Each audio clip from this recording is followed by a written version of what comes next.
When forward facing, your baby is facing away from your body. In that video, my baby is on my back facing into my body. The reason that this is different, when you are leaning, right? When you lean forward, you're leaning away from the person's body. You don't want your baby to do that. You want your baby to lean into you, which is why facing inward, whether on your front or your back, is superior to having them face outwards where they're leaning away from you. So when they lean away from you, right, you're having to compensate for their weight by pulling your shoulders back, and they're trying to push away from you. So you're opposing forces. Forward facing is only supposed to be done for 15 to 20 minutes at a time. This isn't like every user manual, but people tend to ignore it. There is no limit to back carrying or wearing inward, again, facing you.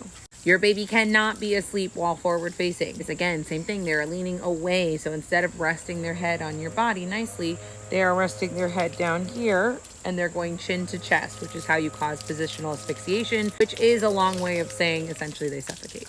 I know that sounds scary, but honestly, just remember, no sleeping while forward facing. So they can sleep while back carrying. You just make sure that their head is against your back and that their airway is upright, which is super easy to do. I usually just check with my phone over my shoulder. Forward facing is also super overstimulating, right? So like you and I were walking around, we're out in the world, we're in a crowd, and all of these inputs are coming at us. But we're adults. We can choose to remove ourselves from that situation. A baby, a human that is new to this world, forward facing, cannot remove themselves from that situation when they're looking out. Whereas when they're inward facing, they can turn into you and they can look away from the world. Hip health. Dangling hips are terrible. I don't care what direction, front, back, inward, outward. You do not want their hips to be dangling down. The problem with forward facing carriers is that in order to get their hips into a nice healthy position where their knees are above their butt and their thighs are fully supported, you have to adjust that carrier. Most parents don't do that or don't know to do it. So we see dangly little baby legs, which is terrible for their hips because gravity is pulling on your hip joint.